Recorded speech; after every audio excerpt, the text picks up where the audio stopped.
Well, congratulations is in store for my final 8. I'm going to be recording this little presentation for those that did not get their Canvas message and did not get to attend the presentation in person, which is very important to make sure you stay on Canvas. But I'm sending this to everybody so that way we all have the information as kind of a refresher.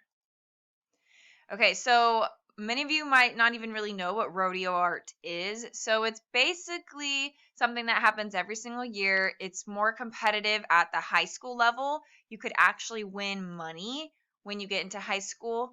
And junior high, you can't, but just know that this is a really great stepping stone and getting more practice. So those that are interested in taking art in high school, you can have that opportunity. But for right now, it's basically just a Western culture kind of a theme. And so everyone's going to be doing a Western theme with animals and still life. That's basically the premise of what it is. It's just an art contest, an art show, so to speak. That is their theme. Just like how we're doing a medieval project right now, that's the theme for that. Rodeo art, it's just Western. But because this is a contest, the top 10 for the entire district for the middle school will move on to more judging.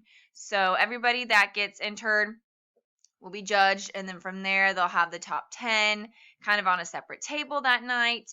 And I'll explain more later, but just know that I will cut half of y'all, and then from there, I'm not sure if anybody will get picked because it's super duper competitive. Okay, but always got my fingers crossed. So I'm not going to go too much into depth with these because it doesn't really pertain to y'all in some regards. So the main thing that these rules right here are mentioning is that you can't work on this with somebody else, meaning you can't get help from another art teacher. So if you do see another art teacher outside of school, you are not allowed to have them help you in any way. You can tell them what you're doing and you can show them like your reference photo, but you cannot get any type of help from them. Okay, so I am your primary art teacher. So if you need any feedback, you can get it from me. Okay. I took everyone's photos. We don't have to really worry about trademark logos or anything, any types of words, because like I said, I took the photos. For those that are taking still life photography themselves, that won't be an issue either because I believe there's nothing that has a logo on any of the objects. So that's essentially what this is kind of talking about. And then images that have been published online. So obviously nothing from Google. I woke up super early and I took all those pictures that have animals in it on like a farm. So they are strictly from my phone. So y'all are good. Now, this is what the judges are looking for. So, originality, okay, the concept, or is it original? Is it interesting? The composition, that's more pertaining to those that get to arrange their photo with different objects. Although I did take the photos for you, I try to get it composed. I try to get cool angles of the animals. Of course, you know animals, they move around. So I tried my best. Creativity, does the piece of art show the student's imagination? I don't really like this because I can tell you straight up, they don't really care about imagination. They care about hyper realisticness of it all. So if it looks exactly like the photo, that's what they're looking for.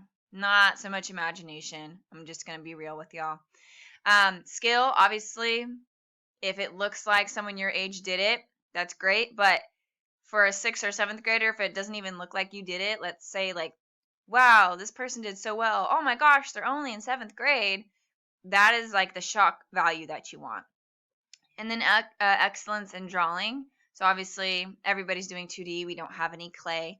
So was accuracy achieved? Again, going with the photo reference, making it realistic. And then how difficult is the chosen media? So in my opinion, graphite is very tricky because it's not like color pencil where you can color match. You really had to just look at the values, darks and lights. And so it makes it pretty tricky. You are not allowed to use Prismacolor, so don't even ask. You have to use graphite. Okay, once you guys move on in the art program, you get to learn how to really use Prismas from Mr. Ray's and I's experience and how we want to teach it. So for right now, even if you really want to do Prismacolor, I'm so sorry. You're just going to have to wait, okay? That way when you guys get older, it'll look really, really good because you have even more skills than you probably already do. Okay. So these are some from not last year, but the year prior. These were like some of the top ones. So they did Prisma at this school, more Prisma. Okay, so these were from my kids last year. So I only ended up choosing 6th graders. That was just kind of a lucky thing. I had a lot of very talented 6th graders who are currently 7th graders this year. So this is Avery Shakur's, this is Ella Fang's, and this is Nico Colazzo. So Avery took her own photo, Ella took her own photo, and then Nico used one of my photos. Again, all graphite. And then for those that know Tasia, she's in 7th grade. This is hers. It was one of the top 10 for our entire district for the middle school level. So that was very impressive because mostly it goes to 8th graders that are like hyper realistic with Prismacolors. So that's like such an honor for her to have gotten that. And I'm really hopeful we can do that again this year. That's wishful thinking. All right, so if you are taking a photo yourself, then I have still life stations that you'll need to come take care of. And then if you have an animal photo, you're going to already have it in Canvas. I sent it to you individually, but then you're already going to have it inside your portfolio. You are in charge of that photo, keeping it nice and safe. So if you lose it, that's it. I don't want to print more. I already spent my own money on them. Keep them nice and tight. Okay, this is the important stuff. For the guidelines, you will be allowed to take your rodeo artwork home over Thanksgiving break, but do not finish the entire thing.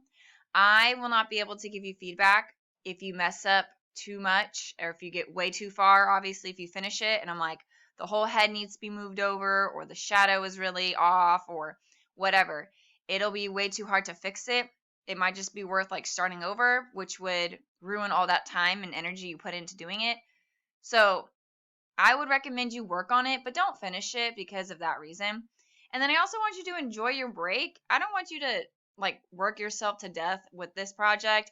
You still got time well after Thanksgiving as well. So don't feel like you got to finish everything. Okay? You need to stay active on Canvas. Some of you are not, and it's very frustrating because I have important information to send on Canvas. So if you're not on Canvas, then that might also be a determining factor of, well, if they're not going to be good with communication, I don't know if I can pick them for future things, not maybe just rodeo. But Canvas is a really great tool that I wish I had when I was a student in school to contact my teachers, but I didn't, so there was a lot of unanswered questions.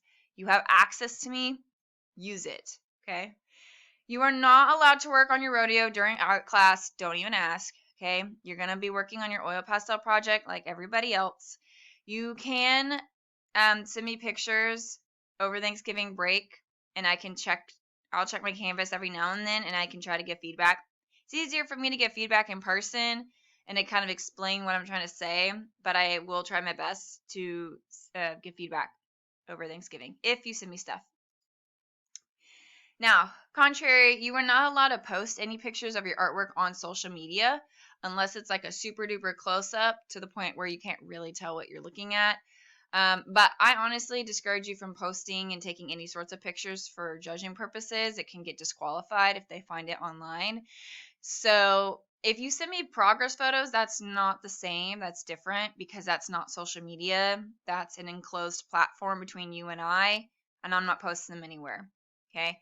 The next meeting that we are going to have is Monday, that Monday when we get right back from Thanksgiving. Again, you can come in the morning or after school, but you need to let me know. That's going to be a progress meeting. So I need to check y'all's progress, see how far, how not far, what we need to work on, etc. If you can't make it on that Monday, you forget. I know it's going to be kind of hard to come back to school after a big old break. You can come on Tuesday, morning or after school. Just let me know. You are welcome to keep your portfolio in the project at home. You don't really need to bring it to school because you have a chance of losing it that way. Just leave it at home. Only bring it during the meeting times that we have, okay? Just that way you don't have to worry about getting lost or water damage or ripped or torn or bent. everything can be avoided if you just want to keep it at home. Okay, and again, send me progress photos through Canvas if needed. If you finish your drawing before December 12th, just let me know. That way, if I feel like, you can work on it a little bit more, or if it's like good to go, we can make those decisions together. I'm only going to choose 4, and those that don't get picked, I am going to put them at the ESC, and I'll put them in the hallway. The ESC is where all the important people are for our district. It's that big building, the Merrill Center. It'll be on display for like 3-4 months or so. You'll get it back by like the end of the year kind of deal. So it'll be on display for a while if it doesn't get selected for rodeo. Okay. Now, if for whatever reason I can't even pick 4 of y'all, if there's really only like 2 or 3 strong pieces, that is also something to keep in mind. It's not a guaranteed 4. Okay. So as much I want to keep 4 because that's the most I can take, but I can also take less. So make sure that you're working really hard. Okay.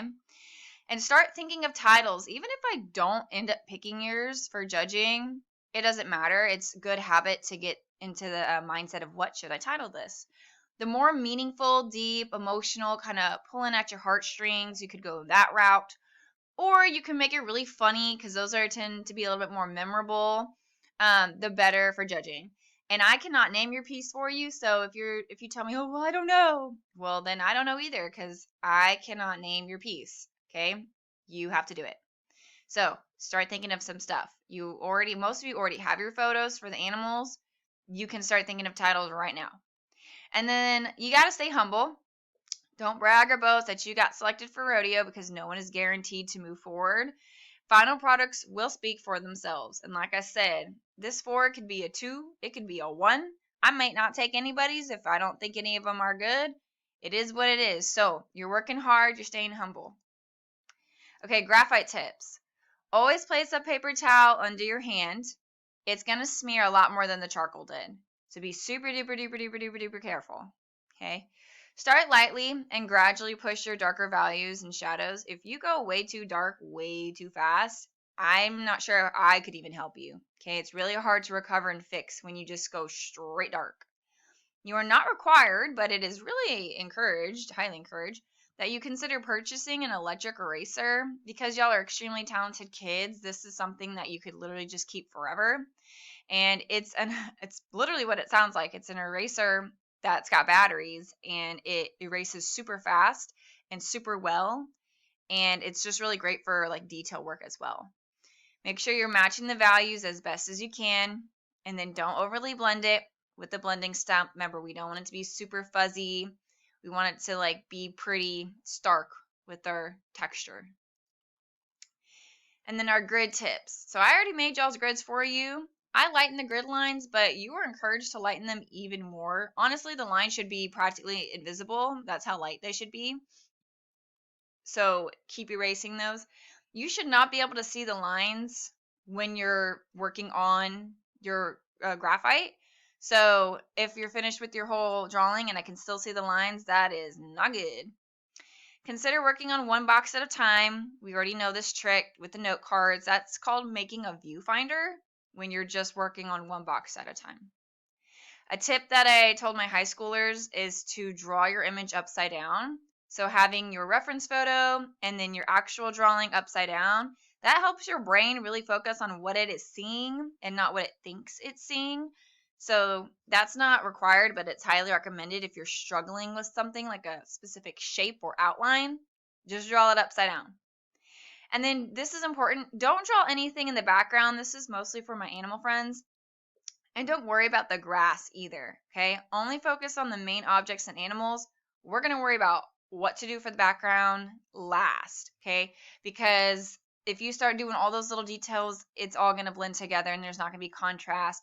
And that's what happened last year with some of my kids that I didn't pick, which is really sad because they were still really good. But don't worry about that, all right? And then that's pretty much it. If you have any questions, you can let me know. Again, this is being sent to all of y'all, so this doesn't really pertain to this recording, but after the meeting, we are working. So if you missed the meeting, we got a bit of a jump start on some stuff. Alrighty, y'all. That's all I got.